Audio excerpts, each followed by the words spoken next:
Hello, everybody. Welcome to Solidity Fridays, where we dive into code really looked at before, Solidity code that is, and try and figure out what's going on with it. I'm joined by Ben Sparks and Rory Simmons from Linum Labs, and this week we are going to look at Peter Szilagyi's Snailtracer. So this is kind of an infamous smart contract. Peter Szilagyi is the lead engineer from Geth, which is the Ethereum client that has the most market share, so to speak. I don't know what it is the second. I think it's probably somewhere around 70%, maybe even 80% of the nodes on the Ethereum network are Geth.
Which maybe I'll talk about in a second more when we get to ray tracing.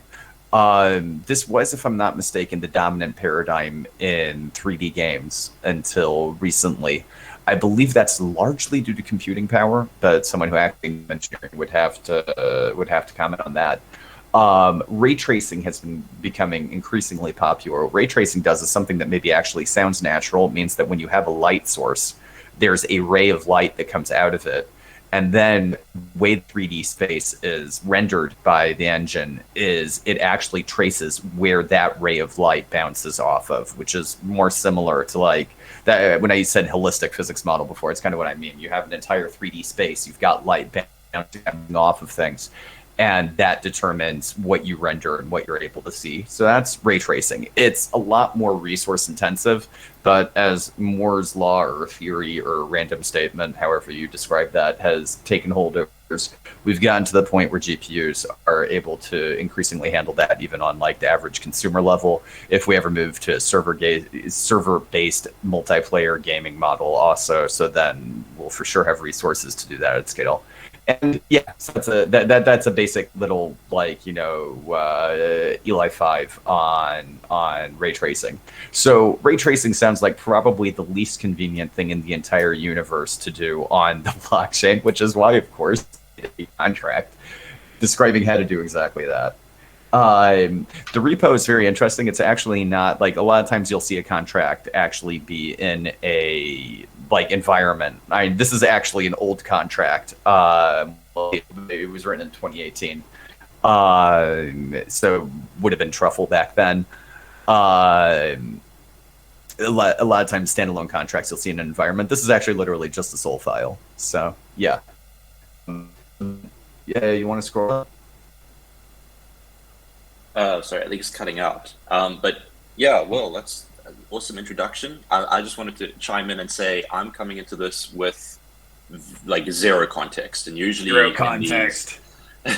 Usually in these, like, I have some like understanding of what's happening like economically behind the DeFi protocol or whatever. Here I have very little understanding of the ray tracing and the differences between that and voxel lighting and gaming. All I know is that the new RTX graphics cards from NVIDIA are really good at it, and that's about it. So I'm going to be asking you a lot of very basic questions this one, Will. Awesome. I was curious what the copying is. Can you click on what copying is? Copying, all right. Dump old code into a commit. Oh, is this a license? Oh, it's just his license. Okay. So this is a GNU public license in case you ever want to do anything on the blockchain. I'm actually kind of surprised he didn't go for something even more permissive. Incidentally, the image that he has right there, I believe, is the image that the contract generates. Wow. Yeah, I seem to vaguely read the comments in the code. That's crazy. It only occurred to me now to ask how he generated the image. Like, I'm wondering if he actually did this on a local dev net, or if he actually just generated a similar code that wasn't a Solidity contract. But all right, let's take a look at this. I was thinking now, just as far as local dev nets go, this would be an interesting way to benchmark all of those new tools and the new frameworks like DApp tools. Interesting. Hard hats. Foundry. Foundry, yes, Foundry. Yeah, you saw Foundry? Yeah, that apparently Foundry has really good benchmarking times, so it'd be interesting to use this across all of those. Yeah. Okay. All right, but let's dive in. Dig into it. So, okay. Wait a second. There's not even a pragma here. That's so interesting. I'm curious what Solidity it is. How is this possible? So Ryan's asking in chat, actually, since GPUs are the main type of hardware used to mine ETH, it would be interesting to see how this performs. So just a quick thing on the nature of mining and things like that. The fact that ETH is usually mined with GPUs as opposed to ASICs, which is probably true, though nobody's even entirely certain about that right now, because we're not sure if ASICs are hiding themselves on ETH. That's a large conversation, though.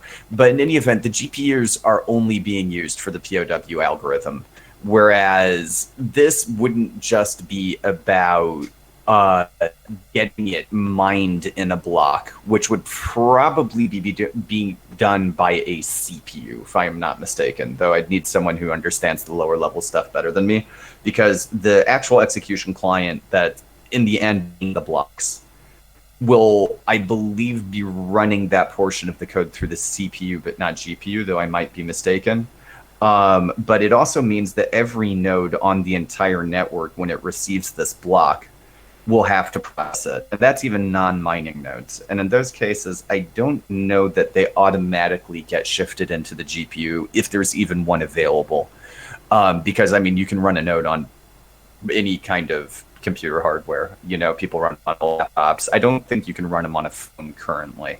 Though back in the day, I seem to remember there were some people who managed to run them on their phone even. So I wonder. I wonder about a lot of things, about like get compiled down if it would actually work out still optimized, like running on a GPU in an optimized fashion. But that is a really interesting question.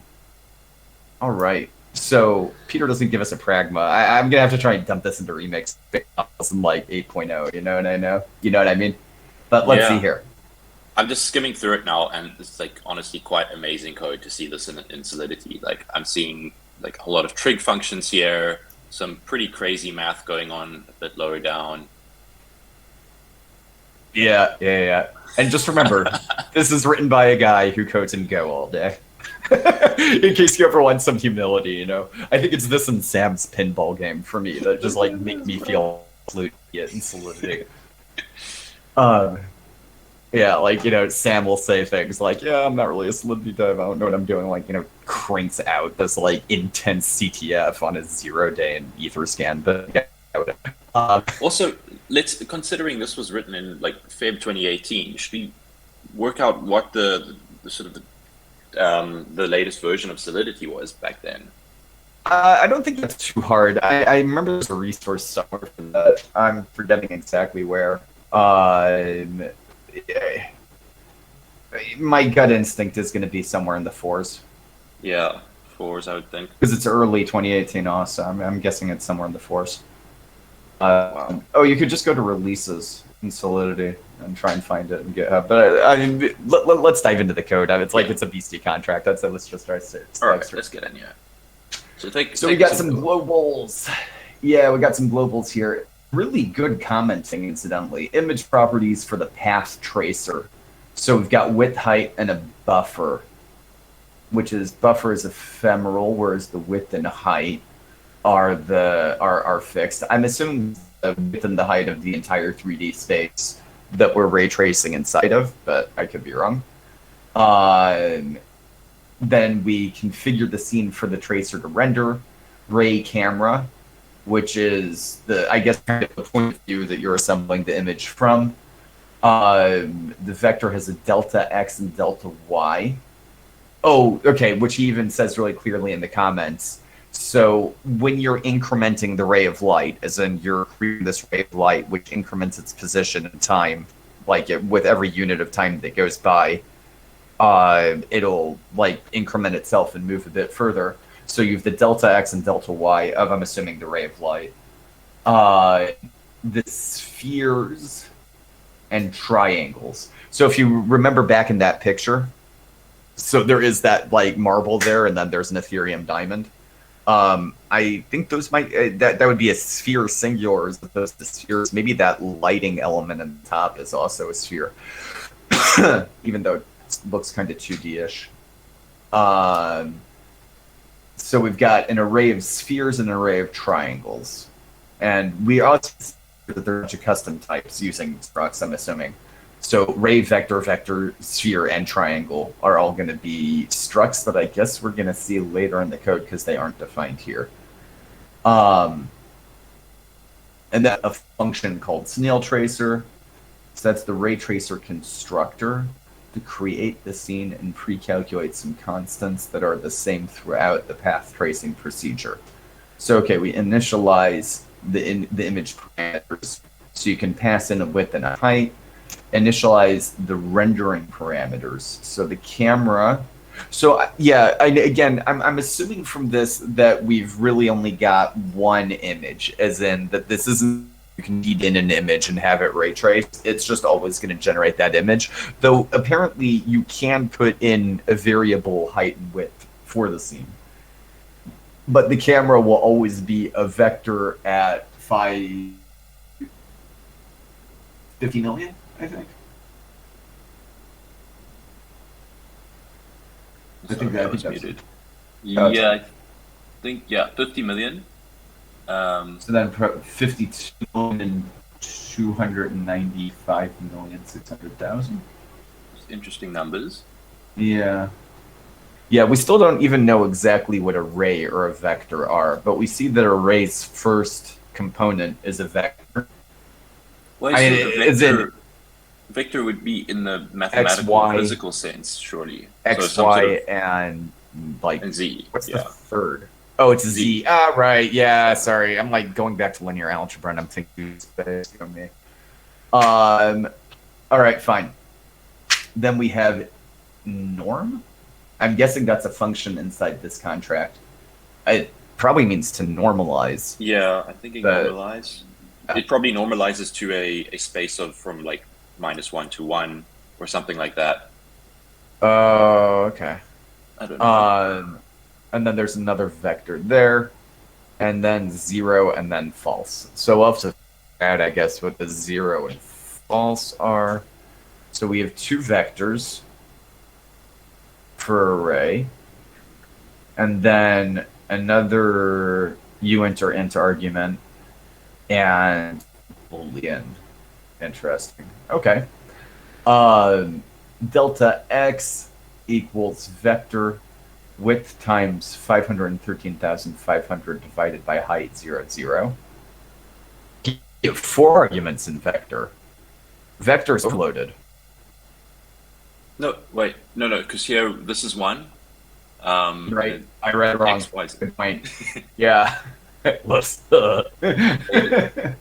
They just doing some inline calculation there. Yeah. And Mike just saw the set, for some reason read height as an undue argument. Great, go me. And delta y. Oh boy, this is going to be hard to read. All right. I wonder why here he didn't actually. It's interesting. On 23, he uses the X and the slash, but then on 24, he uses div and mul. It makes me wonder. I mean, okay, there's no imports here, but there's also not even a pragma. I wonder if the 20. Okay. And for those who have only coded in Solidity 0.8, way back in the olden days, there was no overflow and underflow checking in Solidity. So if you would do like max uint, or actually let's say it the other way, it's a little bit easier. If you would have a uint 256 of 1 and you'd subtract, you would end up with this absolutely gargantuan number. You'd end up with max uint 256 because it would just kind of wrap around, as opposed to just saying like, yo bud, it's a uint, you can't go beneath 0. So pretty much everybody in the universe used a library from OpenZeppelin or a more bespoke gas efficient optimized library that did the same thing called SafeMath. And SafeMath wouldn't let you go beneath 0 or above 256. But when you use that, you would have to actually write out div and mul and things like that instead of like using the asterisk or the backslash. Starting in Solidity 8, in uints, and I believe this, but I'm not sure. There's underflow and overflow checking by default. You're able to use an unchecked block to still kind of get around that because there's some cool tricks you can do when you do have overflowing and underflowing open. But yeah, that's just like a bit of a tangent. Oh, math pun. So we've got, yeah, okay, fine. Yeah, great. I'm doing dad jokes today. So we've got, I'm actually wishing I had Haskell for this. So let's just start from the middle of this. We have cross, then norm, then mul, then div. So first we've got cross. So that's the cross product of two vectors. So you're basically multiplying two vectors, yeah. Oh, okay. Yeah. I forgot about that. As that would give cross just means it is multiplication for vectors, right? Yeah, essentially, yeah. That would give you a vector output, which you're normalizing. Probably we assume this means normalize. And then multiplying we're using by that same 513,500 number again, which is the same one we used in 23. So that's interesting because then does normalize output a vector or a single number? It looks like you're just multiplying. I assume this multiplies two numbers. Ooh.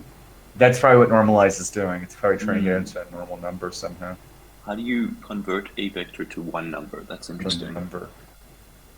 Oh, unless he overloads multiplication and division. Maybe he overloads multiplication and division so he can actually do vector multiplication and division. Is there actually a function multiplication on vectors? That's what I'm wondering. Let's do mul. Okay. There we go. Okay. Yeah, there we go. Vector times an int. Oh, this is sounding vaguely familiar. It's all absolutely atrocious at advanced math. Or I mean, I'm a kind of person who's so bad at math I call linear algebra advanced math. Yes, there we go. Yeah, so we could see. So like you can either multiply a vector by an integer or a vector by a vector. It's not clear why we would use this instead of here's the cross product that we were looking at, which is also there is a difference, isn't there? As in when you multiply a vector, you amplify the vector in the same bearing that the vector had before. But when you multiply a vector by a vector, you alter the vector's bearing. But then when you cross product a vector, you know what? I'm actually just going to look this up. Give me a second. Vector cross. Solidity Fridays just became. You thought this was Solidity Friday? Yeah, that's Math Friday. The binary operation on two vectors in three-dimensional space and is denoted by the symbol x, given two linearly independent vectors a and b, and the cross product axb is a vector that is perpendicular to both a and b and thus normal to the plane containing them. Okay, has many applications. It should not be okay. Cross product versus multiplication. I can spell, can't I? I think I can.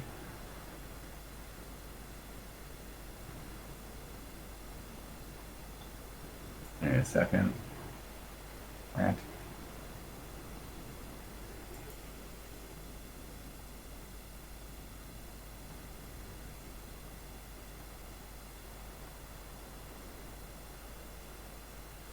Matrix multiplication vector. The vector cross takes two vectors, an input and a third vector. Matrix multiplication. There it says matrix. I am not sure. There we go. I've got something in Spark Notes calling vector multiplication the cross product, so I'm not. I'll admit I'm out of my league here. But you're right. We have two functions that take two vectors and export and return a vector. Do they do the exact same thing? Like 199 and 208 No. are very different operations. You've got u.x times v.x, then u.y times v.y, then u.z times v.z, then you've got, yeah, they are doing two things. Multiplication seems to, what would that do? So if you have 111 and 222, then that would export 222, but one's probably a bad example. If it was 2 and you have 666, which means that if you had that at there, that at there, you would end up with, yeah. In multiplication, it's not orthogonal, if I'm not mistaken. I could be absolutely wrong about that. At least the way that I'm trying to come up with a mental model for this right now, I don't think the multiplication is orthogonal. And the third B cross product is a vector that's normal to the plane containing them. As in, it's on this, it's orthogonal. Yeah. I was also curious about this normalize function or norm. Yeah. Which is returning a vector in the end. So we're squaring. This is interesting. So you square each component of the vector, and then you square into some of those. And so that's the length. Okay, that kind of makes sense. And then you're returning a vector. So it does return a vector. Mm-hmm. And it's scaled to, okay. Million or 10 million? 10 million, isn't it? It's 1 million, but then you divide by you scale by length. Interesting. Times 1 million scaled by length. This looks like the old decimal trick. Like you're trying to shave off some values. Yeah, so I think it is basically a fraction because you're getting the length of the thing and then you're scaling each component in proportion to its length.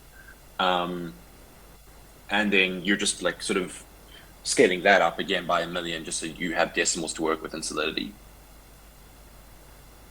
But yes, I think so. Basically, you're representing it as some decimal between probably -1 and 1, and then you're scaling that up to work within Solidity. Wait, does that mean we know what the constraints on length are? Well, here's length. Oh, well, length, yeah. Right. Length is calculated, but it's v.x, v.y, v.z. We're seeing that used on... Do you mind hopping back up?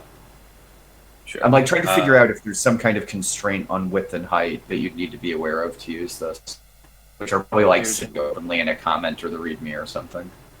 So like here is where it would be used. You get this vector out of these components.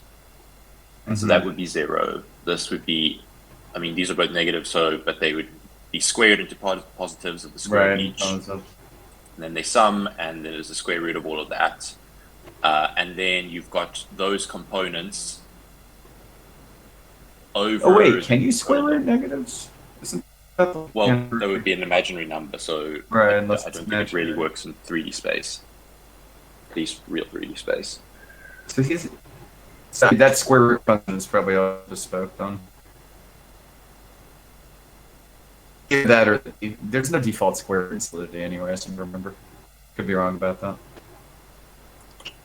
There we go. So there's the square root, and it's just it's got a whole lot. Babylonian. Here we go. I think I've seen this code somewhere actually. Yeah, It's sitting in we've Stack used it Overflow in somewhere. some of our internal projects actually. Will. Oh, what's the? Well, I used it. Yeah. Them Babylonian. All right. Um, So where should we go from here? Should we? Yeah, when we hop back up into Snailtracer. So, all right. So then the delta y also is for running. We've got camera direction. I guess rays have a direction, Yeah. which makes sense. I wonder which argument that is. I guess we'll see somewhere. Okay, fine. Then we have spheres, which are of type sphere. So spheres start off with, I'm assuming, some kind of scaling factor.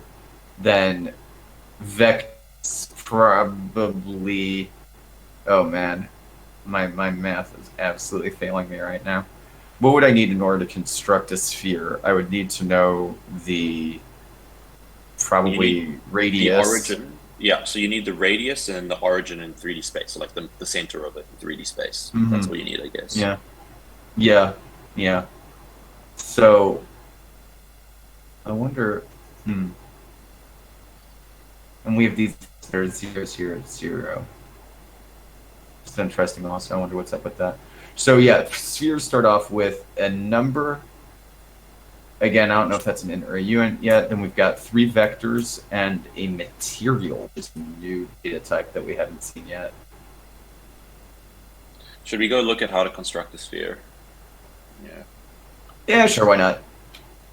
There we go. The material thing is really interesting, yeah. So we have the radius, that's the first one. Position, emission, a vector for color, that's probably RGB. Yeah. And how reflective the surface is. What issue that is? If it emits light, maybe? Emission. Yeah, that plus reflection must. Reflection is probably if its surface is reflected. Well, it's material. You know how. Let's see. Right. So I mean, if it's a very reflective material, then it reflects light much better. Whereas if it's whatever the opposite of reflective is, occlusive, maybe. Diffuse. So this is probably just an enum or something. Yeah. Yeah.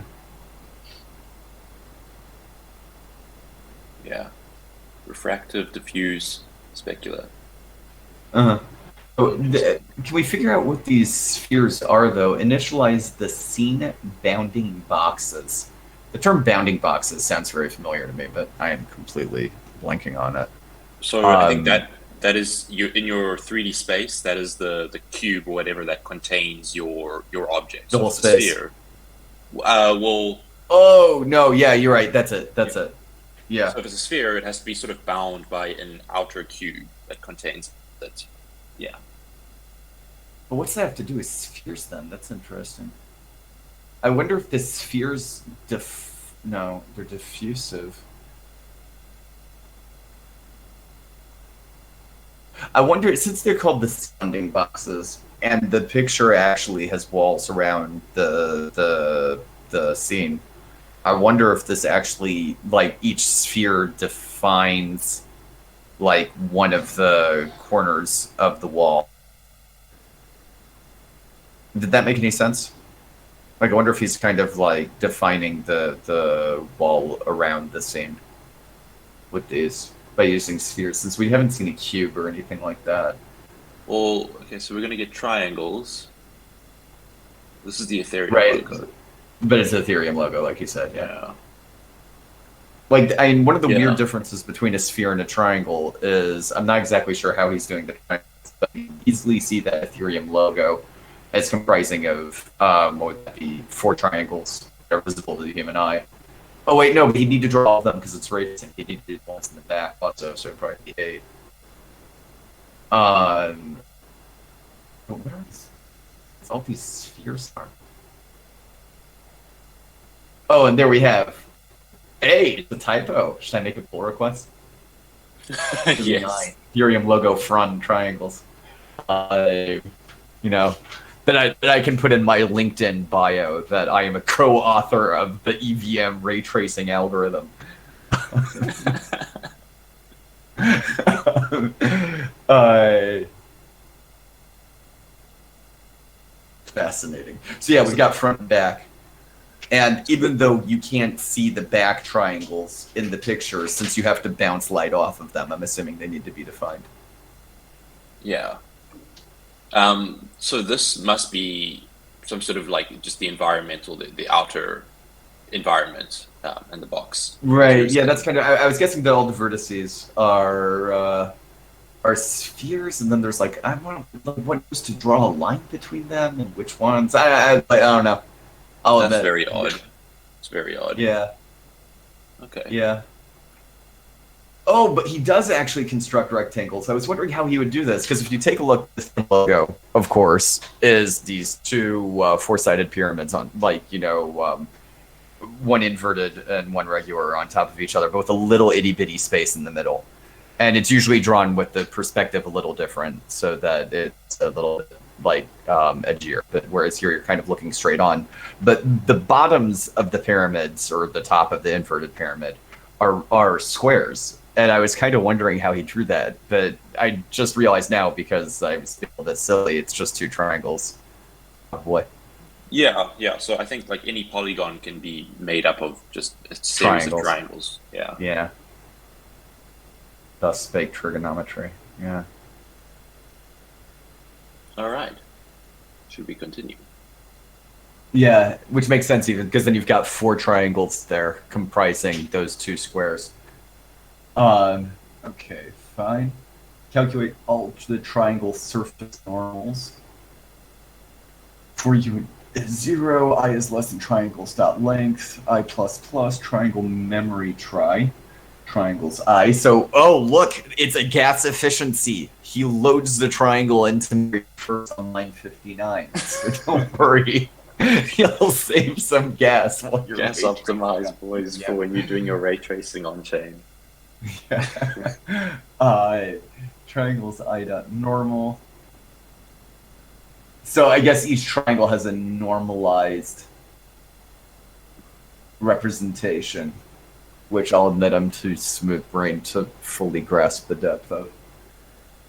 Okay, cool. Oh, and what the snail tracing function. So Snailtracer basically sets up the objects in the scene. That's what Snailtracer is doing. Great. Um, Trace pixel. So trace pixel traces a single pixel of the configured image and returns the RGB values to the caller. The method is meant to be used specifically for high SPP renderings, which would have a huge overhead otherwise. Not even sure what SPP stands for. Man. Single pixel processing. I think that's going to be my first guess. SPP meaning.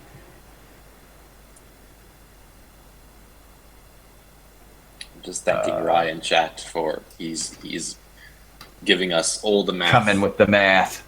Yeah. Thank you, Rye.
with the lower pixel, he's able to avoid needing to calculate by pixel. Oh, maybe that's it.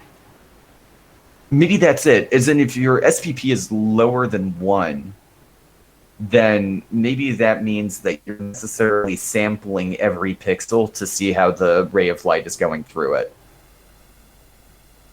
As in, you're only kind of checking where the light is going every few pixels if you're lower than 1. I'm assuming it has to be a number between 0 and 1 then, because if you're up to all the way to 1, so then literally for every pixel you'd be checking if it goes through, and I don't think you can subdivide a pixel. Like I think a pixel is a discrete element, but that has yeah.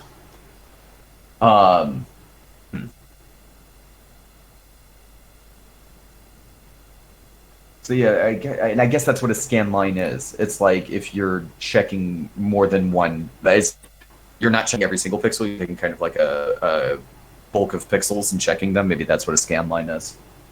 Yeah. So does it output? Like, am I interpreting this right? That the output here would be some sequence of pixels or of color objects or RGB vectors that represent kind of just like an aggregation or an approximation of the colors along that line.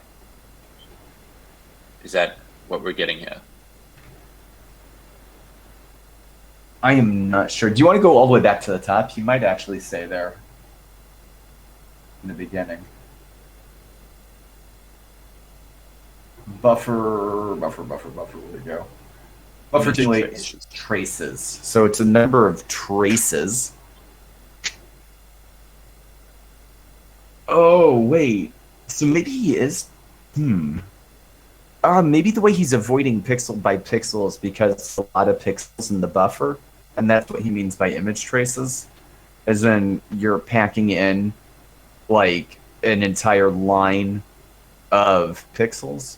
But yeah, like you're saying, these traces...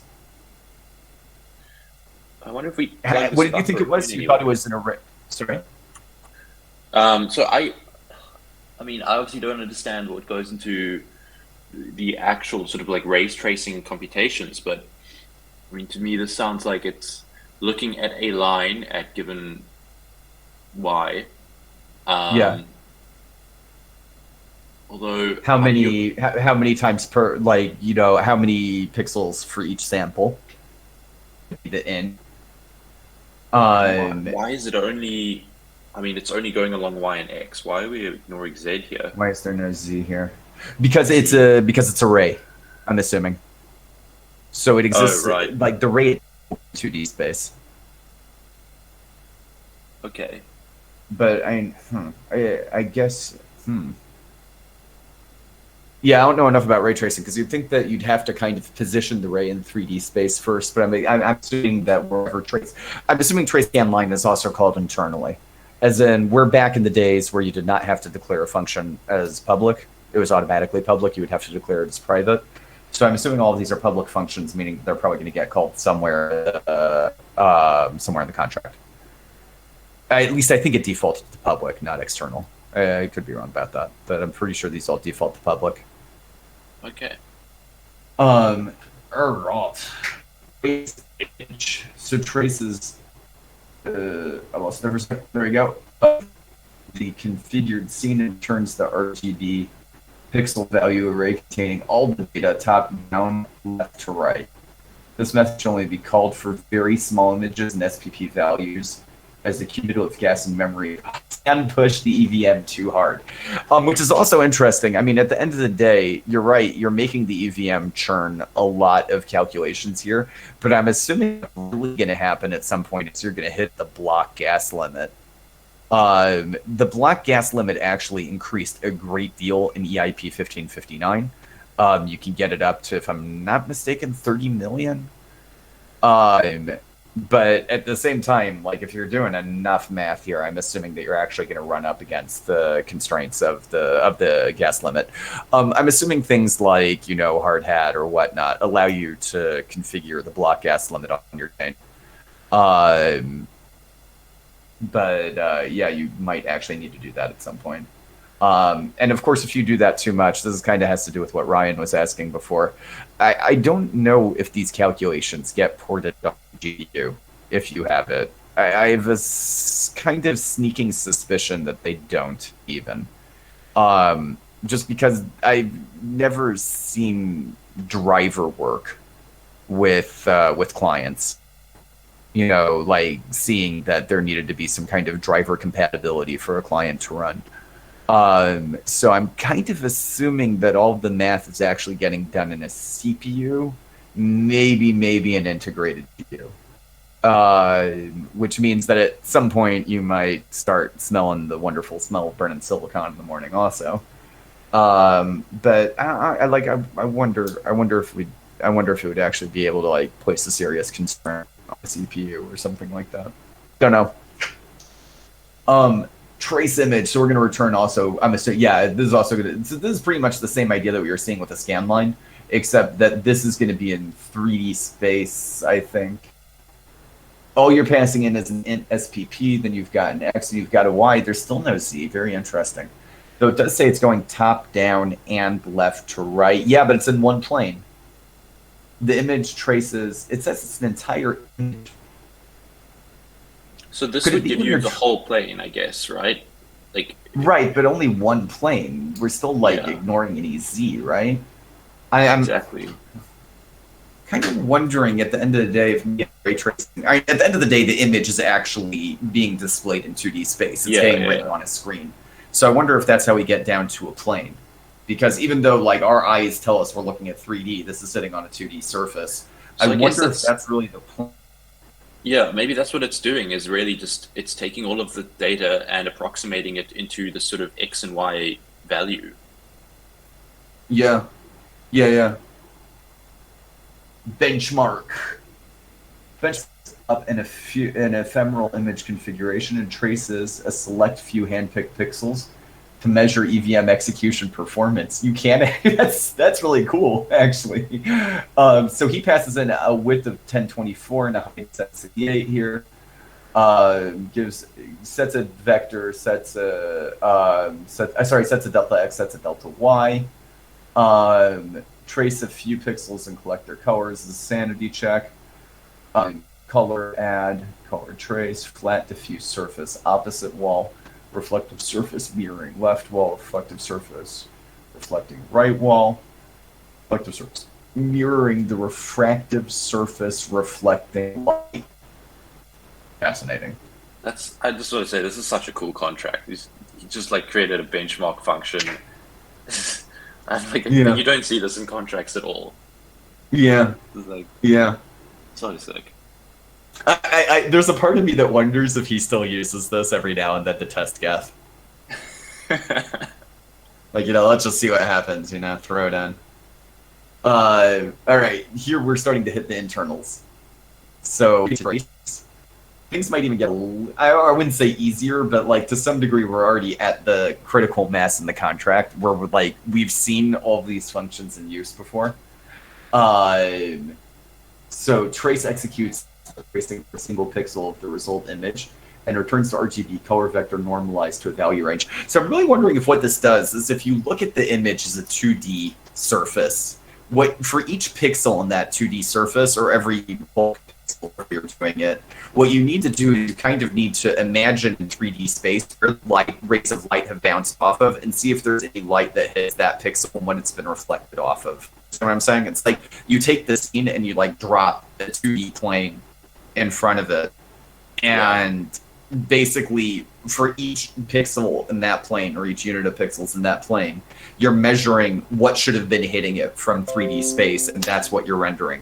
So you end up only needing to render the plane at any point in time because that's all that's being projected onto a screen. And it's at this point, is it deterministic based on the materials and stuff or the color of light you're shooting at it? I think it has to happen at some point.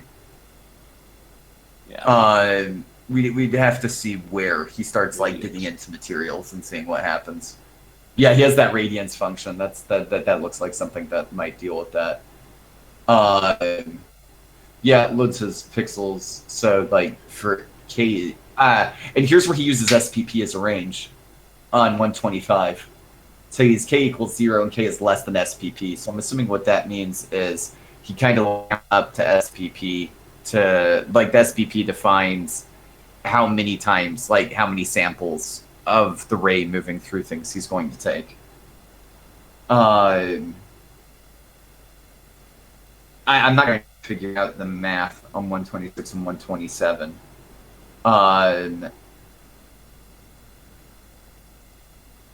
But they're both about camera.origin and camera.position. Huh. And then he gets a color out of that. Funky. Returns div mul clamp. I think that might be the first time we've seen clamp used. Which you can already see it on 139. It bounds an int value into the allowed 0-1 range, so it's a normalizing function also. Yeah, I didn't notice us using it in any of the functions above. Maybe it's called in normal or something. In normalize. Mm-hmm. Yeah. Anyway, that could be. Cool. Trivial linear time group. There's a Babylonian square root again. Here's a sine function. Did we see him use sine? Oh, it's probably going to be used for something in creating the spheres now. But he has sine and cosine over here. Absolute value. Taylor series. Hey, look at that. Interesting. That's, I know what that is. I am a math pleb. It's I think it's like an approximation. It's like actually it's quite interesting. So you can approximate. Oh, this is a whole Wikipedia plugin for Chrome. I got.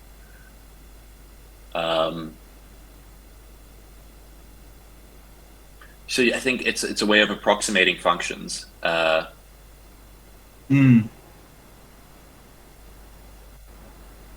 Cool. Which is good when you cool. dealing with gas optimized. It's gas optimized ray tracing. We can approximate it. Okay, fine. Yeah. Cosine based off of the Pythagorean identity. Absolute value is pretty straightforward. And here he has a struct for vector. The placement's very interesting to me. I wonder why he placed it here. You must have just forgotten to write it down at some point. Just stuck it in here. Maybe it's because all the math operations for it are right here. Yeah, I guess it's the math here, and then he probably, probably just moved this all down here for like sort of the library, and then deals with it and calling it up here, vectors. Yeah. But here we're getting to the rays and the spheres and all that also. So what do we have? We have all the vector operations. Then we have ray material as an enum, like you said. There's also a primitive enum, which I don't remember seeing, which basically, I guess, tells certain functions if things are spheres or triangles. And I'm assuming the reason why he's calling them primitives, actually you mentioned before also, because either you're dealing with a circular surface or something that can be comprised of triangles. Those are basically the only two options. Once you're going with things that are larger than lines at least. So then we have a struct for sphere, struct for triangle. We already looked at both of those. Well, we didn't look at triangle so much, but some more idea. So they each have this sort of, I guess this is about that ray tracing and determining the pixels and the colors, emission, color, and reflection. Each of that. Yeah. Triangle, interestingly, has a normal vector attached to it. Yeah, that's the only addition from sphere. I was kind of wondering that. Like AB and sphere, obviously, versus the triangle. Yeah. Intersect calculates the intersection of a ray with a sphere, returning the distance till the first intersection point or 0 in the intersection. So you have a sphere, an S, and a ray R. And so it basically seems to determine where and if a ray hits a sphere, I'm assuming, and then if it's going to be bound or not. Then there's another intersect for triangle. Yeah, the same one for triangle. Bail out if it's parallel. Yeah, that does seem to be it. And here we have radiance, which is going to probably determine how bright the light is when it bounces off. Um, Can you scroll up for a second? He had something to get out of stat too deep there. I caught the comment, but I didn't see what he said. Place a limit on depth to prevent overflow. If ray.depth is greater than 10. Vector 0. Actually, I don't know if that's Stack Overflow. I wonder. I wonder if that's that might not be stacked too deep. I wonder if it's. Yeah, I think it's just probably dealing with like sort of computational limits of EVM. Yeah, overflow, underflow issues. Yeah. All right. Yeah. Find closest object of intersection. Find trace ray. So then there's that trace ray function. Sphere, memory, sphere, triangle, vector, memory, color, vector, if P equals sphere, sphere's ID, sphere, color, sphere emission, else triangle, after number of reflections, randomly stop radiance calculation, and graph equals 1, color x, graph. So again, we're looking at a number of rays, we're looking at the reflections, and we're trying to figure out the radiance of how they would be bouncing off. And that actually is randomized, which is interesting. It's a random function in here. Wonder what he's using for it. Calculate the primitive dependent radiance. Sorry. Fine. I'm just curious about this rand function. It's probably block hash. There we go. Up. Function rand. Speed. Oh no! It's like the XKCD. Oh no, it isn't, because you can put in a C. But there's no constructor. We're saying set. I wonder. What? Oh no! Wait, we have seed equals Okay. something times seed plus. Oh, because every time it gets called, it's going to recalculate the seed. That's it. It'll start off with 0.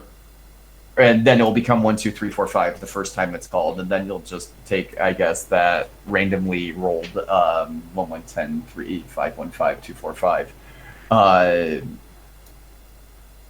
Funky. Yeah. I'm surprised you didn't use block hash. That would be better than that. Yeah, because theoretically this is deterministic. Yeah. Then again, it's for ray tracing. You don't need heavy guarantees for this. Cool. We've only got a couple of minutes left. This is pretty much where we were up to, though. We were pretty much up to trace right there also. Trace is going to trace through. Oh, wait, no, we'd already passed this before. Yeah, we got beyond this. We got all the way down, spheres, triangles, intersects, radiance. Radiance is a big function. Look at that. Yeah.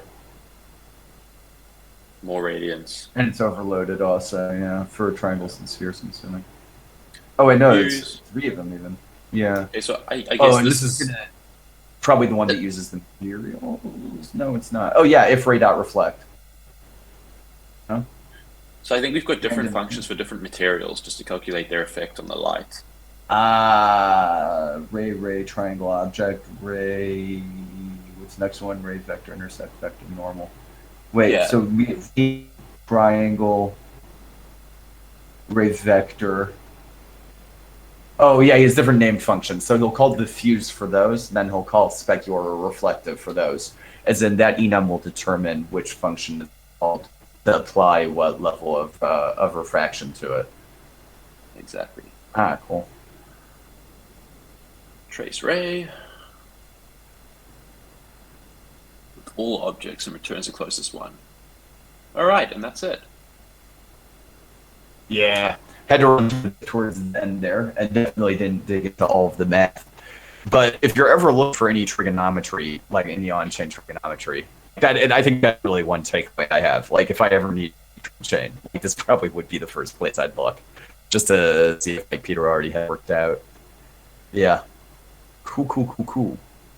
Oh, forgot to mention it in the beginning, but if anyone was expecting the Rari Volts for 2, we do still plan on doing that just next week, so I hope you didn't just have to wait an hour for that.